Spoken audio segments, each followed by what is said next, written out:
हम परेशान हो जाते हैं।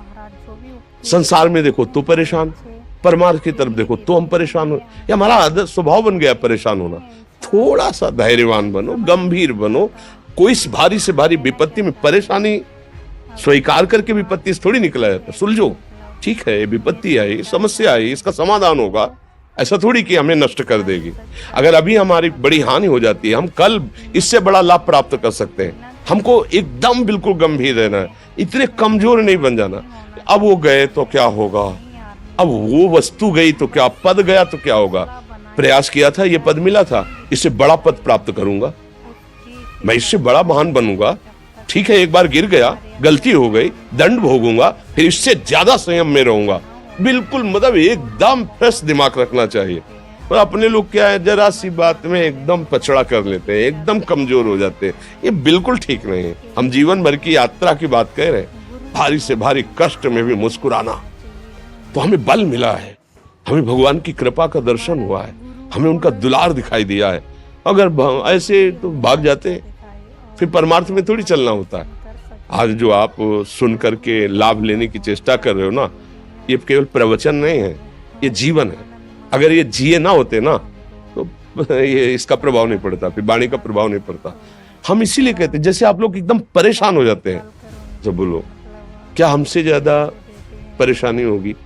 दोनों किडनी खराब, दवाई लाने के लिए पैसे नहीं, पानी रखा है हम उठ के पी नहीं सकते, भीषण शरीर में कष्ट, भीषण बुखार, क्योंकि किडनी फेल, जरा में बुखार, खाने को क्या, रोटी मांग के लाओ। अगर वहां सब्जी मिलती है तो लाल मिर्च ऐसी पड़ के मिलती थी कि वो पा नहीं सकते थे। आप सोचो, पानी लाना है तो मुझे लाना है, पीना है तो मुझे पीना है।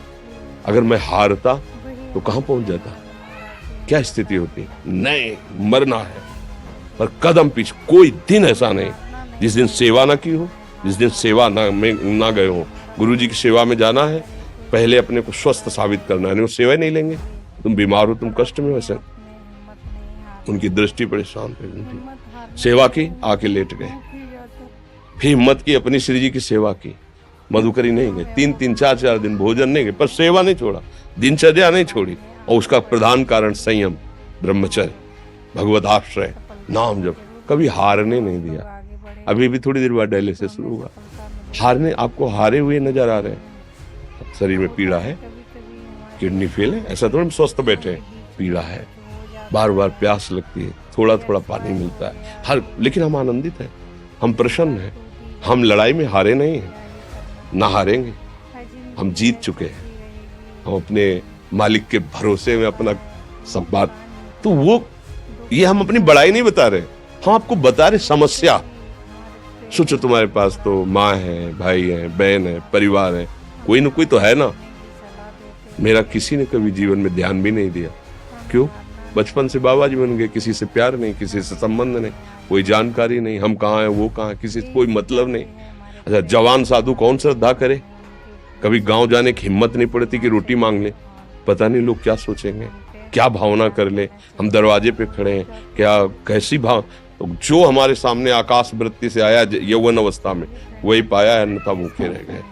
जब हम हर समय अपने को विवेक के द्वारा सावधान रखे तो हम कभी निराश नहीं हुए, कभी उदास नहीं हुए, कभी ऐसा ना सोचे कि हम नौकरी कर रहे हैं, हम संसार में, हम गृहस्थ हैं, हम आध्यात्मिक की ऊंचाई पर नहीं चढ़ सकते। नहीं, आप एक सरकारी नौकरी या आप किसानी या व्यापार करते हुए आप एक अध्यात्म की ऊंचाई में चढ़ सकते हैं।